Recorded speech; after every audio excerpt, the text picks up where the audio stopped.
너무나 위대하신 하나님을 찬양합니다. 우리의 왕 되신 예수님을 찬양합니다. 우리의 기쁨 되신 예수님을 찬양합니다.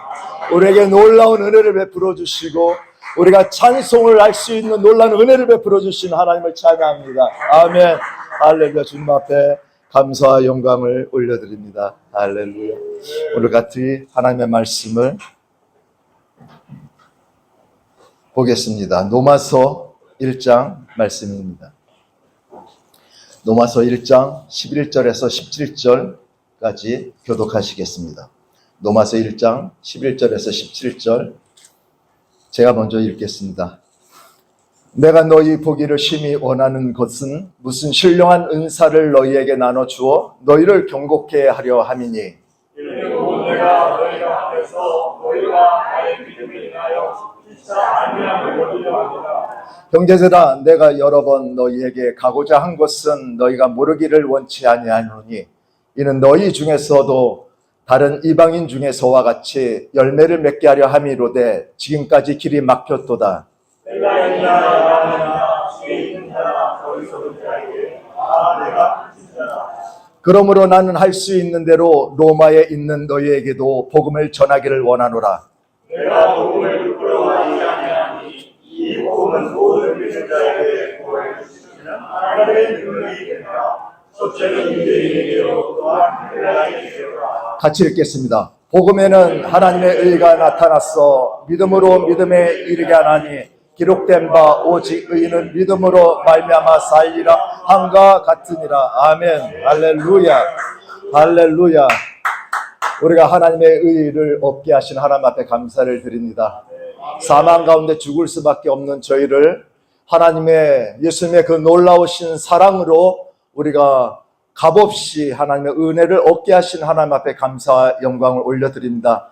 이 복음은 우리만 믿는 것이 아니고 우리만 알고 있는 것이 아니고 우리만 얻은 것이 아니고 이 복음 가운데 참여하지 못한 열방의 모든 세계의 열방의 모든 족속에게 퍼져나가야 될 줄 믿습니다. 아멘. 이것을 위해서 우리가 하나님께서 먼저 선택하시고 하나님께서 성령으로 인치시고 하나님께서 우리에게 기름 부어주신 줄 믿습니다. 아멘. 이것을 우리가 성령을 소멸치 않고 우리가 더욱 담대하게 나갈 때에 하나님께서 우리를 통해서 더욱더 큰 일을 이루실 줄 믿습니다. 예수님께서 공생의 기간을 마치면서 내리셨던 그 모든 하늘 위에 셋째 하늘로 올라가시면서 제자들에게 명령하신 말씀을 우리가 잘 알고 있습니다. 너희는 모든 족속을 제자를 삼아 아버지와 아들과 성령의 이름으로 침례를 주고 내가 너희에게 분부한 모든 것을 가르쳐 지키라 하셨습니다. 너희는 온 천하에 다니며 만민에게 복음을 전파하라. 믿고 침례를 받는 자에게는 구원을 얻을 것이요 믿지 않는 자에게는 정죄를 받으리라 말씀하셨습니다. 오순절 날에 이르러서 성령이 너희에게 임하시면 너희가 권능을 받고 예루살렘과 온 유대와 사마리아 땅끝까지 이르러 증인이 되라 말씀하셨습니다. 이사야 선지자에게도 말씀하신 것 같이 주 야훼 신이 내가 임하셨으니 이는 야훼께서 내게 기름을 부으사 가난한 자에게 복음을 전케 하려고 우리에게 기름을 부으셨다라고 말씀하셨습니다. 아멘. 우리가 기름을 부음 받은 것, 우리가 하나님으로부터 성령을 인침 받은 것, 분명히 하나님께서 우리를 통한 계획과 그 뜻이 계시기 때문에 우리에게 성령을 부어주신 줄 믿습니다. 성령이 없이는 우리가 이 땅에서 승리할 수도 없고 성령이 없이는 우리가 이 땅에서 승리할 수도 없고 성령이 없이는 우리가 복음의 증거의 사명을 감당할 수도 없는 줄 믿습니다. 로마서를 우리가 보았습니다. 디아스포라, 팔레스타인 밖으로 유대인 땅에서 이스라엘 땅에서 흩어져 있던 그 유대인과 유대인의 공동체를 총칭하는 그런 말인데요. 예수님께서 탄생하시고 기원 전 1세기경에 팔레스타인으로 밖으로 흩어져 있는 백성이 500만 명 이상이 됐다라고 합니다. 그 중에 5분의 4가 로마 제국에 속해 있었다라고 합니다.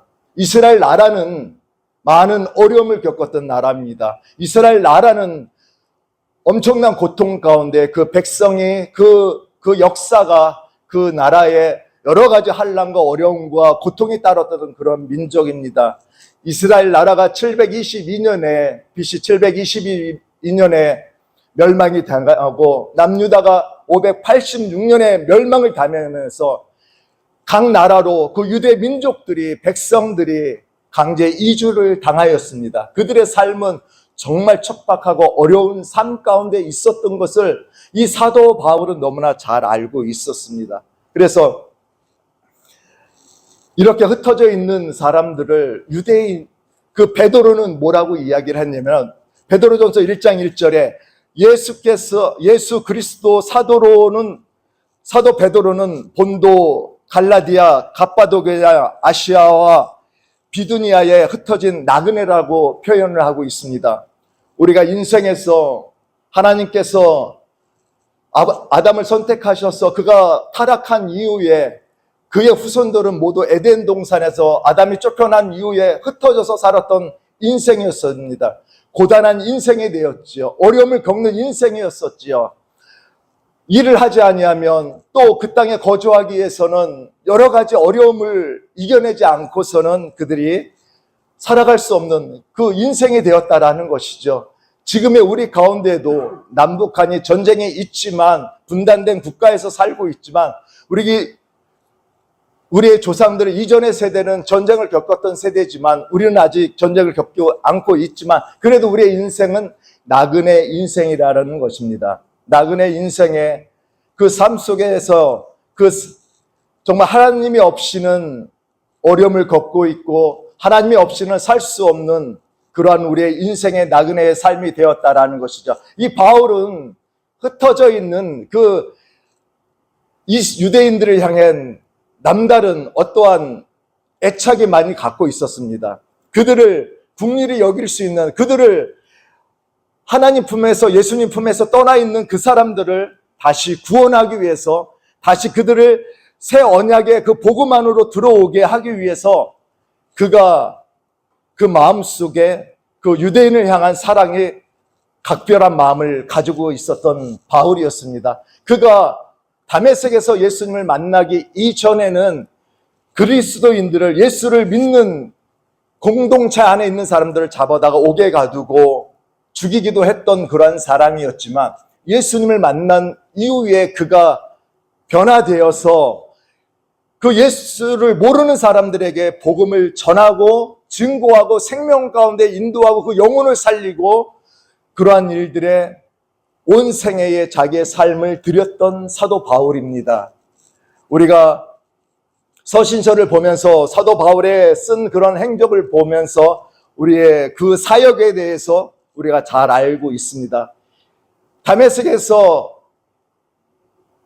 바울이 예수님을 만나고 나서 아나니에게 안수를 받는데 아나니아가 그 환상 가운데에 그 바울에게 자기가 안수하는 것을 본 것이에요. 그래서 하나님 앞에 이 사람은 우리의 믿는 사람들을 해롭게 하는 사람인데 제사장이 그를 인정해서 믿지 않는 사람들을 잡아다가 옥에 가두게끔 그 권한을 준 사람인데 이 사람을 어떻게 안수를 줄 수 있습니까? 라고 하나님 앞에 아나니가 여쭈어 봤더니 하나님께서 말씀하시기를 이 사람은 내 이름을 이방인과 임금들과 이스라엘 자손들 앞에서 전하기 위해 택한 나의 그릇이라고 말씀을 하시는 겁니다. 아멘, 할렐루야. 우리가 저와 여러분들이 다른 사람들에게 복음을 전하기 위한, 내가 인정하고 싶지 않지만 하나님께서 모든 사람에게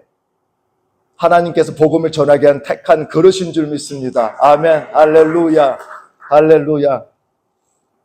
복음을 전하는 자 쉽지 않습니다. 복음을 꾸준하게 전하는 사람, 그 사명을 감당하는 사람 쉽지 않습니다. 쉽지 않다라는 것은 그만큼 복음을 전하기 위해서 감내해야 될 일들이 많이 있다라는 것입니다. 내 자신을 내려놓아야 돼요. 내 자신을 포기해야 복음을 전할 수 있어요. 내 자신에 있는 것들을 누군가에게 주어야만이 그 사람을 얻을 수 있다라는 것이요. 예수님께서 죽은 사람들을 영혼을 살리기 위해서 예수님께서도 드린 게 있잖아요. 하나님 앞에 자신의 생명을 드렸기 때문에 우리가 구원할 수 있었던 것 같이 우리는 예수님의 제자로서 살아가는 그 우리의 사명을 가진 자로서의 그 마음이 우리 가운데에 있는 자가 바로 하나님께서 택하신 그릇이고 사명자라는 것을 기억하시길 원합니다. 고린도후서 11장 23절에 그 복음을 전하는 자가 고린도 교회에 편지를 쓰면서 자기가 지금까지 겪었던 일들을 고백을 합니다. 내가 수고를 넘치도록 하고 옥에 갇히기도 더 많이 하고 매도 수없이 맞고, 여러분 매를 많이 맞아보셨습니까? 복음을 전하면서 뺨을 맞아보셨습니까? 안 맞아보셨습니까? 계속 전하셔야 되는데 여러 번 죽을 뻔하였으며 유대인들에게 40의 가마 한 매를 5번이나 맞았으며 3번 대장으로 먹고 1번 돌로 맞고 3번 파선하는데 일주일을 기품에서 지냈으며 여러 번 여행에 강의 위험과 강도의 위험과 동족의 위험과 이방인의 위험과 신의 위험과 강야의 위험과 바다의 위험과 거짓 형제 중에 위험을 당하고 또 수고하고 애쓰고 여러 번 자지 못하고 줄이며 목마르면 여러 번 굶고 춥고 헐벗었으며 얼마나 많이 있습니까? 우리는 이 중에 하나라도 내가 경험한 본 적이 있습니까? 해보셨을 줄 믿습니다. 이것이 바로 하나님 아버지의 마음을 가진 자입니다. 이 외의 일은 고사하고 또 다른 일이 있다라는 것입니다.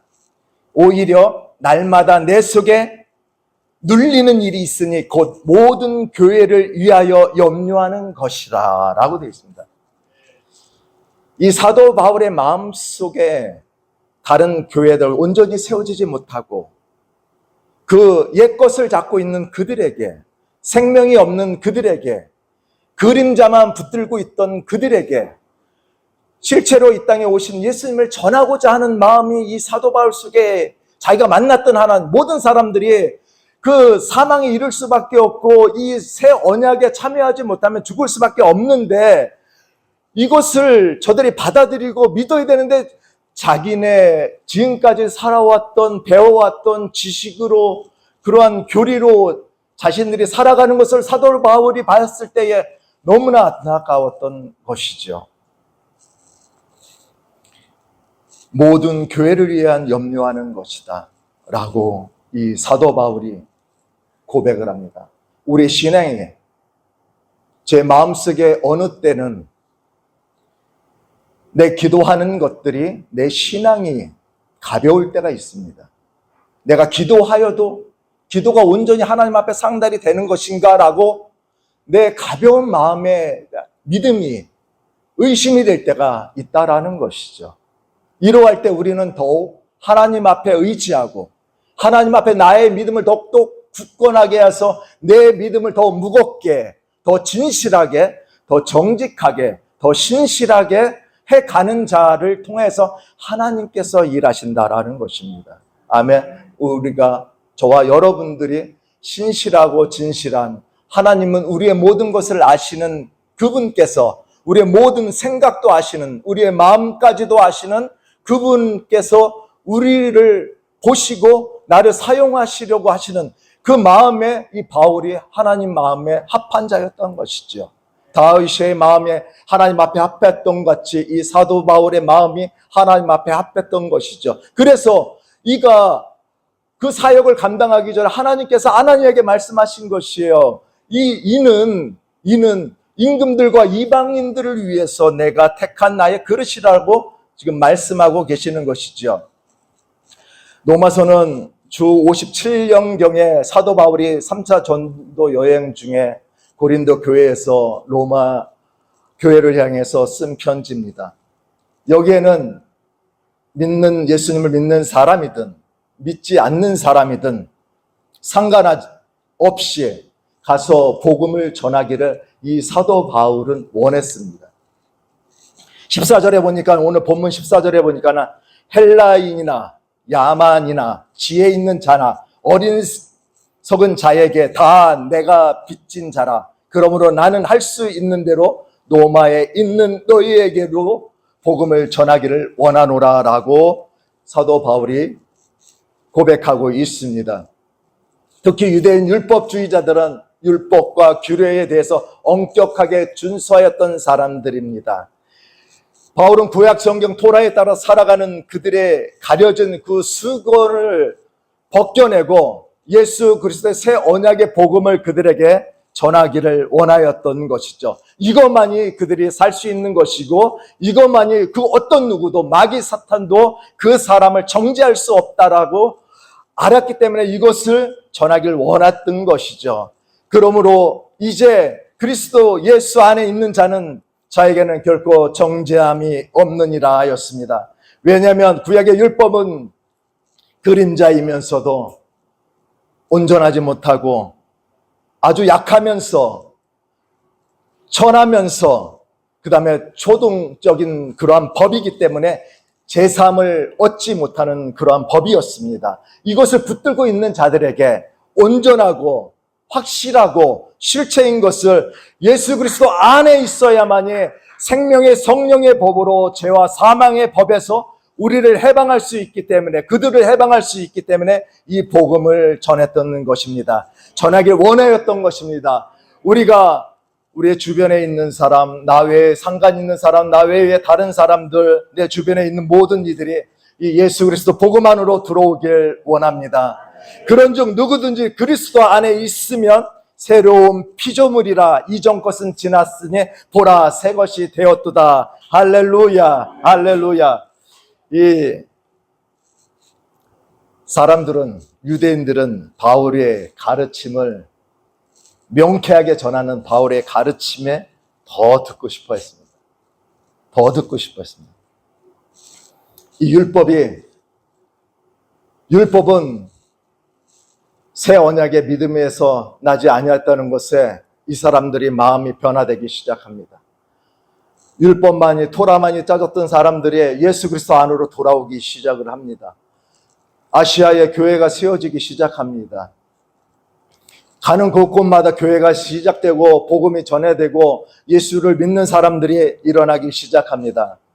여러분, 이제는 옛 언약 항수의 피와 염수의 피로 죄로 없이 못합니다라고 사도 바울이 외칩니다. 오직 예수 그리스도 안에 함께 장사되고 연합한 자가 되어야만이 사망에서 다시 살아날 수 있다라고 선포하고 외칩니다. 할렐루야. 그래야 때에 성령의 강건한 역사가, 성령의 그 일하심의 역사가 그 회중 가운데에 그들을 회개케 하고 예수께로 돌아오는 역사들이 그들이 보게 되어집니다. 할렐루야, 할렐루야.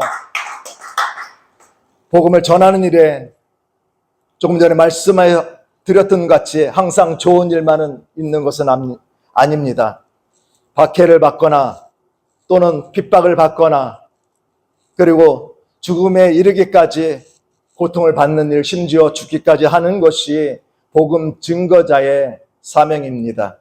순교자의 사명을 가져야만이 그 일들을 감당할 수 있다라고 성경에서 말씀하고 있습니다. 믿음의 선친들이 그렇게 살았기 때문에 2000년이 지난 지금 시대까지 우리가 예수 안에서 그들이 경험했던 하나님을 저희도 경험할 수 있고 그들이 하나님이 나의 하나님이 될 수 있었던 것입니다.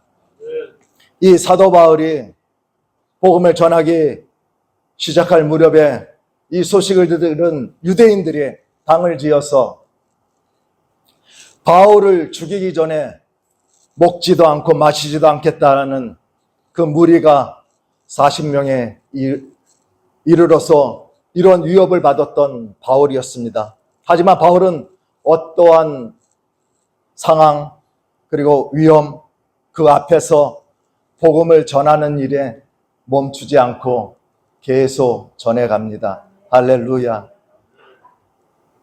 그래서 그는 고백합니다. 나의 달려갈 길과 주 예수께 받은 사명, 곧 하나님의 복음 증거하는 일을 마치려 하면은 나의 생명을 조금도 귀한 것으로 여기지 아니한다라고 그는 담대하게 고백을 합니다. 할렐루야. 오늘 본문 16절에 내가 복음을 부끄러워하지 아니하노니 이 복음은 모든 믿는 자에게 구원을 주시는 하나님의 능력이 됨이라. 첫째는 유대인에게요 또한 헬라인에게로다 라고 말씀을 하였습니다. 유대인이 지금 우리 주변에 유대인이 누가 유대인입니까? 어떤 이가 헬라인입니까? 우리가 모든 사람이 이 땅에 살고 있는 사람들이 모두 유대인이며 모두 헬라인인 줄 믿습니다. 아멘. 사도 바울에게만 이 복음을 전하라고 명령하신 것이 결코 아닌 줄 믿습니다.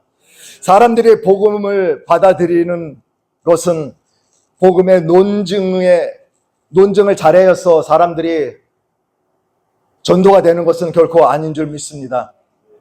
사람들이 성경을 바르게 볼 수 있으려면 자신에게 가르쳐졌던 성경 외에 다른 곳에서 누군가에게 들었던 아니면 어떤 교리로 인해서 자기가 잘못 알았던 것을 그것을 교본 삼아서 성경에서 말하는 것을 우선시 내가 인정해야만이 그 사람의 가려져 있는 잘못된 그 복음, 잘못된 가르침에서 벗어날 수 있습니다. 우리가 성경을 다른 사람들에게 우리가 잘 알고 있는 하나님의 말씀을 그들에게 알려줄 필요가 있다는 것입니다. 하나님의 말씀으로서 그들의 잘못된 것을 가르칠 필요가 있다는 것입니다. 하나님께서 준비되어져 있는 사람들, 우리가 복음을 전하다 보면은 하나님께서 모든 사람들이 복음을 듣고 순종하는 것은 결코 아닙니다. 하나님께서 준비된 사람들이 우리가 복음을 전하다 보면 그 사람들을 만나게 됩니다. 그 사람이 바로 하나님 앞에서 믿고 순종하는 자들이 될 것입니다. 아멘. 우리는 복음을 전하고 우리가 입술을 열어서 복음을 전할 때에 그 복음에 순종하는 자들을 우리는 만나게 될 것입니다. 우리가 입을 다물고 아무 얘기도 안 하고 있으면 하나님께서 준비해 놓았어도 우리가 그러한 사람들을 복음에 믿고 순종하고 예수 그리스도와 함께 장사되는 사람들을 보질 못할 것입니다. 아멘.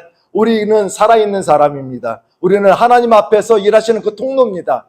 하나님을 통해서 우리를 통해서 하나님께서 분명하게 일하실 것을 하나님께서 원하고 계십니다. 아멘. 우리의 원함이 있다라면 우리가 아버지의 사랑을, 예수님의 사랑을 우리의 심령 속에, 우리의 마음 속에 갖고 있는 사람이라면 사도 바울과 같이 우리가 빚진 자의 삶을 우리가 살아가길 원합니다. 고린도후서 3장 14절에 그러나 저희 마음이 완고하여 오늘까지라도 구약을 읽을 때에 그 수건이 오히려 벗어지지 아니하고 있으니 그 수건은 그리스도 안에서 없어질 것이라. 아멘. 가려진 그 수건, 잘못된 그 수건, 예수 그리스도의 복음을 증거할 때에 그 가려진 수건들이 벗겨진다라고 말씀하십니다. 예수 그리스도로 통해서 벗겨진다라고 말씀하시고 있습니다.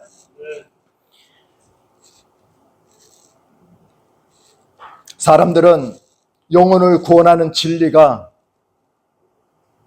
변질될 가르침과 잘못된 교리로 가려져 있다는 것을 아무것도 모른 채 그들은 복음을 들으면서도 순종하지 못하는 자들, 생각으로는 그렇구나라고 생각은 하지만 마음으로 믿지 못하는 자들이 있습니다. 마음으로 믿지 못할 뿐만 아니라 순종하지도 못하는 자들이 너무나 많이 있다라는 것입니다. 우리의 생각과 우리의 마음들이 세상에 빼앗겨 있는 사람들이 너무나 많이 있다라는 것이죠. 우리의 관심과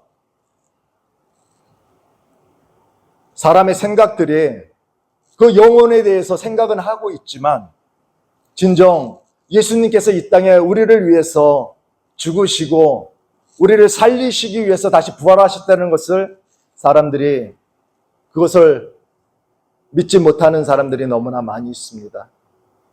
내 마음속에 사도 바울이 그 유대인들을 향해서 그 갈증을 느끼는 것 같이 사도 바울이 계속 복음을 전하지만 계속 더 나아가서 어려움도 겪고 그가 여러 가지 환난을 겪으면서도 그 속에 계속 복음을 전하고자 하는 그 마음을 잃어버리지 않는 것은 그 속에 갈증이 있기 때문입니다.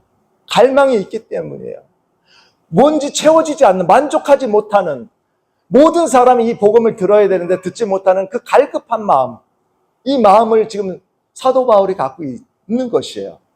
내가 하나님을 예배하고 하나님을 찬양하고 누군가에게 약속을 하고 전도를 계획을 하고 또 만나고 약속을 하고 복음을 전하고 할 때에 그들이 아멘하고 믿고 순종하고 예수 이름으로 침례를 받을 때에 나에게도 그 기쁨이 넘치는데 그들이 그 복음에 그냥 시큰둥하고 받아들이지 않았을 때 우리 안의 갈증은, 그 사도 바울의 그 갈증을 이해할 수 있다는 것이죠. 우리 속에 더욱더 하나님께서 이 시대의 마지막 때에 복음의 문을, 전도의 문을 열어주신다고 하셨는데 우리를 통해서 그 복음의 문이, 전도의 문들이, 영혼의 구원하는 문들이 더욱더 열려지길 원합니다. 아멘. 율법은 모세로 말미암아 주신 것이요 은혜와 진리는 예수 그리스도로 말미암아 온 것이라고 말씀하셨습니다. 율법은 장차 오는 좋은 일의 그림자요 참형상이 아니므로 해마다 늘 드린 바 같은 제사로는 나아오는 자들에게 언제든지 온전케 할 수 없다라고 하셨습니다. 구약의 이스라엘 백성들이 받았던 표면적인 그 할례는 아무것도 아니라고 말씀합니다. 우리의 마음에, 우리 마음속에 할례가 있어야 된다는 것이에요. 우리가 회개하고 온전히 내가 이제 나의 죄에서 내가 돌이켜서 예수님과 함께 죽고 예수님과 함께 장사되고 예수님과 함께 부활에 연합하는 그 복음에 내가 참여하기를 원하는 그 사모하는 마음, 결단하는 마음, 그것을 하나님께서 찾고 있다라는 것이에요. 우리가 끝까지 오직 의인은 믿음으로 말미암아 산다라고 말씀하셨습니다. 우리가 하나님의 새 언약을 통해서 의인이 되었다라고 하면 우리가 끝까지 그 의인의 길을, 우리가 끝까지 구원의 그 길에 이르는 저와 여러분들이 되어지길 원합니다. 우리 교회에서 늘 선포되는 그러한 말씀이, 온전한 복음이, 물과 성령으로 거듭나는 이 복음이, 유일하신 하나님이 많은 사람들이 가려져 잘못되어 있는 그 가르침 속에서, 변질되어 있는 그 가르침 속에서 있는 그들을 이 말씀으로 깨우는 일들을 해야 된다라고 우리가 선포하고 있습니다. 지금 이 시대에 우리가 보길 원합니다. 우리 안에서 불이 일어나길 원합니다. 우리 안에서 뜨거움이 일어나길 원합니다. 우리 안에서 하고자 하는 그 마음들이 일어나길 원합니다. 이것이 하나님께서 원하고 계시고 이것을 예수 이름 침례 교회를 향한 하나님의 뜻인 줄 믿습니다. 아멘. 할렐루야. 제 사촌 얼마 전에 한 몇 달 전에 한번 말씀드렸던 적이 있습니다. 동생이 있는데 그가 자기 자녀를, 딸을 혼자 이렇게 키웠습니다. 좀 몰랐어요. 그런데 그가 지금 대학생인데 한편으로는 제가 좀 무심했다라는 생각이 들어서, 내가 줄 수 있는 것은 제가 재산이 많이 가지고 있는 것도 아니고 그렇다고 제가 줄 수 있는 것들이 없잖아요. 근데 내가 줄 수 있는 귀한 것이 있잖아요. 복음이 있잖아요. 그죠? 그거보다 그가 귀한 선물이 그에게 어디 있겠습니까? 그를 데리고 여행도 가고 그들을 데리고 식사도 같이 하고 그를 약속도 잡고 이렇게 하는데 제 마음과 같이 이렇게 받아들이지를 않는 것이, 그런 것에 안타까움이 있습니다. 그러지만 어떤 분들은 복음을 전하면 이 사람은 하나님께서 예배해 놓으신 분이야. 어찌 공통적으로 다 그렇게 말씀을 전할 때마다 아멘하고 이렇게 순종할 수 있을까라는 생각 들으시는 분도 많이 있습니다. 그 중에는 또 이렇게 뜸들이시는 분들도 있고요. 그렇지만 포기하지는 않습니다. 늘 기도하면서 바빠서 그렇겠지. 아직은 그럴 때가 아니겠지. 우리가 자녀들이 제 마음대로 잘 안 되잖아요. 부모의 마음대로 잘 안 되잖아요. 얘들이 신앙생활 좀 잘했으면 좋겠는데 교회도 잘 안 오려고 하고 뭐가 이렇게 바쁜지 지금 마음대로 살잖아요. 이게 부모의 마음이잖아요. 그죠? 그런데 우리가 교회 안 나와도 부모는 그 자녀를 위해서 계속 기도하잖아요. 그죠? 아침에도 기도하고 또 생각날 때 기도하고 저녁 자기 때도 기도하고 간절하게 기도하잖아요. 밥 먹을 때도 기도하고. 김선혜 교수님 많이 하시죠? 네, 그걸 느낍니다. 참 많이 하신다. 참. 그런데 우리가 포기하지 않는 것은 그들이 언젠가는 돌아온다는 것이에요. 아멘? 낭망하지 마십시오. 실망하지 마십시오. 언젠가 돌아옵니다. 하나님이 그냥 내버려 두지 않습니다. 아멘? 우리가 그 영혼들을 품고 기도할 때 그 영혼들이 살아납니다. 그래서 기도하라는 것이에요. 기도했는데 아무 응답이 없으면 하나님께서 기도하라고 하십니까? 하나님이 거짓말 하시는 거죠. 하나님은 거짓말 하실 수 없는 분이라고 말씀하시잖아요. 그죠? 또 어떤 우리 아내의 그 88세 되신 분, 신앙생활 한 지 한 10년 조금 넘었다고 들었습니다. 한글을 옛날 분이라 초등학교 교육을 잘 못 받으셔 한글을 모르셨대요. 그런데 한글을 어떻게 깨우쳤냐면 성경 보고 깨우쳤대요. 성경 보죠. 얼마 전에 가서 이제 성경 공부를 이제 하는데 성경을 읽으시더라고. 성경을 읽으시더라고. 그래서 찬송가도 이게 콩나물 대가리 없는 거 이거를 옛날에 그 찬송가 한글로만 되어 있는 거 그걸 보시더라고. 그래서 근데 믿음이 얼마나 좋은지 모르세요. 하나님을 믿고 기도하는 것이 얼마나 큰지 몰라요. 그런데 안타까운 것은 이 거듭남에 있다는 것이에요.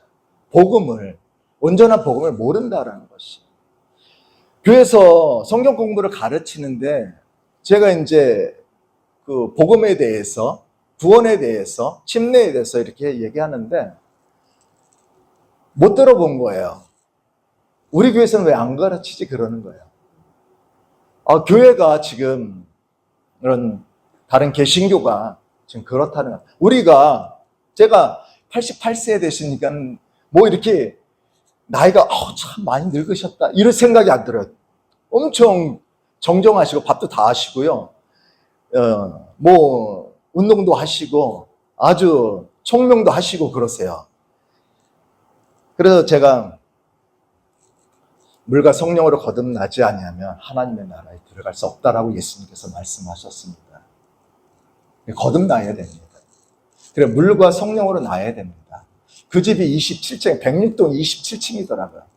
고모님 여기 106동 27층 2호에 오시려면 106동을 엘리베이터를 타시고 27층 오셔가지고 2호로 들어오셔야 돼. 1호로 가시면 잘못 들어가시는 거잖아요. 그죠? 우리가 구원을 받으려면 천국에 가려면은 이 물이라는 거 예수님과 함께 장사에 연합이 돼야 되고 우리가 또 부활에 연합이 되기 위해서는 성령을 받아야 되는데 이거 없이는 천국에 못 간다고 예수님께서 말씀하지 않으셨어요? 하셨잖아요. 그러니까 이해를 쉽게 하시더라고요. 거기에 맞게끔 그렇게 말씀을 드리니까 이해를 하시더라고요. 침례 받겠다고 하시는데 이제 저희들이 뭐 이것저것 하느냐고 이제 한 번 더 가야 되는데 아직 못 가고 있는데 우리가 입을 열어서 전할 때 하나님께서 예배해 오신 분들을 만날 수 있다는 것을 많이 경험합니다. 그래서 그분들을 위해서 여러분들이 기도해 주시고요. 그 우리 주변에 내가 전도하려고 하시는 분들 많이 있으시잖아요. 같이 여기 목사님, 전도사님들 또 안수집사님들, 성도님들 계시니까 기도 부탁하실 일이 있으면 하셔서 같이 기도하셔서 그 영혼을 살리는 일들에 우리가 마음을 같이 하길 원합니다.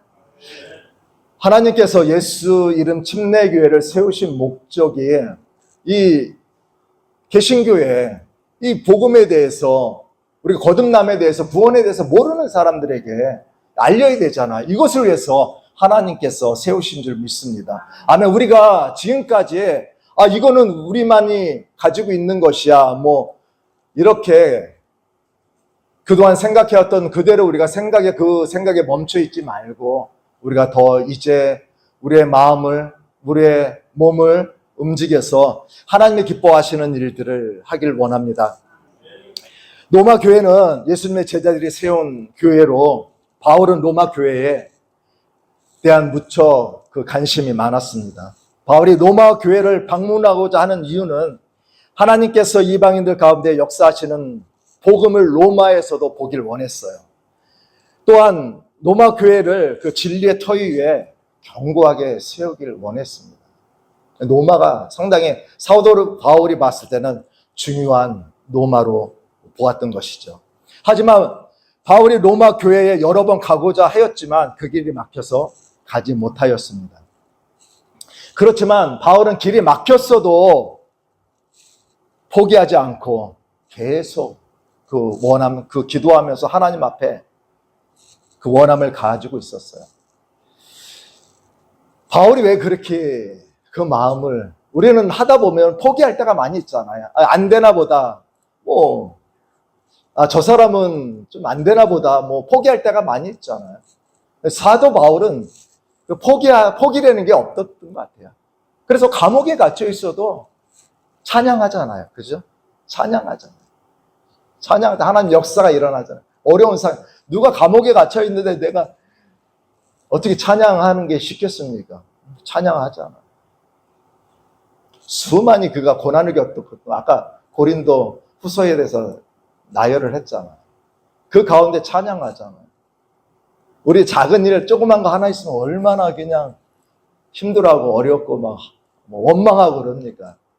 이게 사람이잖아. 근데 우리가 믿음의 사람이, 신앙이, 믿음이 무거운 사람은 좀 이런 마음이 좀 있어야 되지 않을까라는 생각.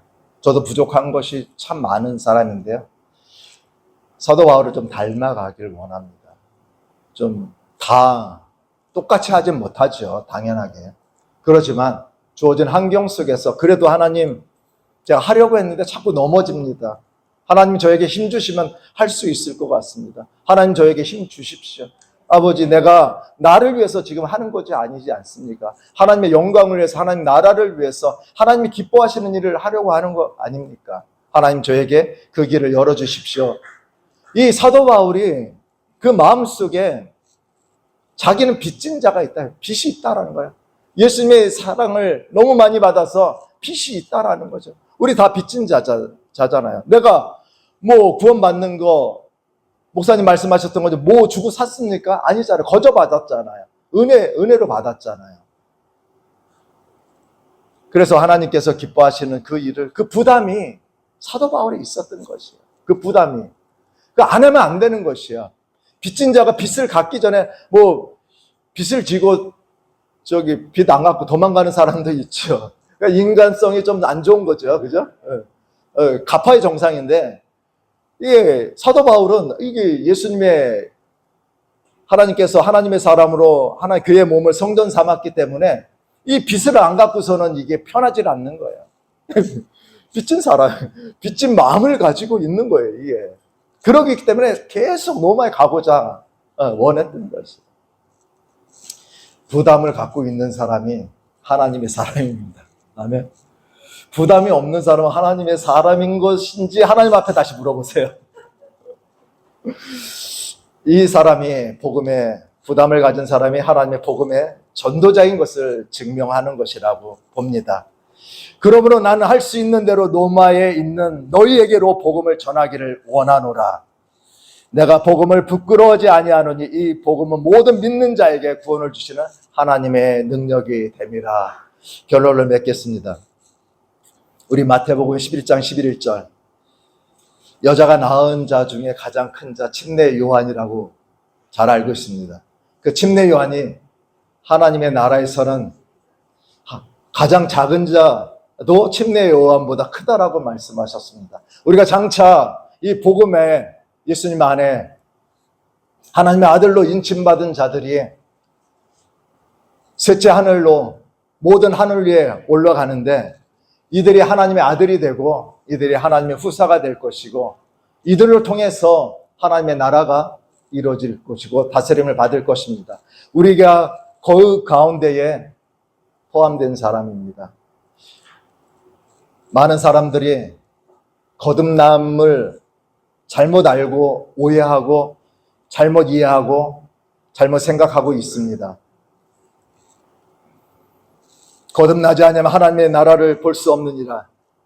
물과 성령으로 나지 않으면 하나님의 나라에 들어갈 수 없느니라.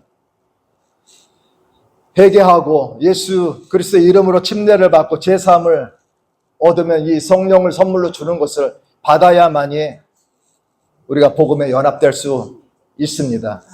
저희는 지난 집회를 통해서 하나님께서 교회와 각자에게 주신 말씀을 들었습니다. 복음은 복잡한 것이 아니라고 들었습니다. 복음은 심플하고 단순하다고 들었습니다. 저와 여러분에게 맡기신 복음의 메시지, 이것을 우리가 입으로 열 때에 하나님께서 예배해 놓으신 사람들을 우리가 만나게 될 것입니다. 아멘. 그들이 듣는 자들이 그 말씀에 순종하는 것을 우리가 보게 될 것입니다. 아멘. 할렐루야. 그들을 통해서 더 큰 하나님께서 더 큰 역사들을 이루어 가실 그 신실하신 하나님을 찬양합니다. 복음의 빚진 자로서의 마음을 가지고 흩어져 있는 그 영혼들을 우리가 예수 이름 침례교회가 저와 여러분을 통해서 하나님 나라에 확장되어져 나가는 것을 사용되어지길 예수님의 이름으로 축복합니다. 아멘. 이 땅에 진리의 근본이 일어나길 원합니다. 우리 찬양 부르시고 함께 힘있게 우리가 한번 이 복음의 확장을 위해서 기도하시겠습니다.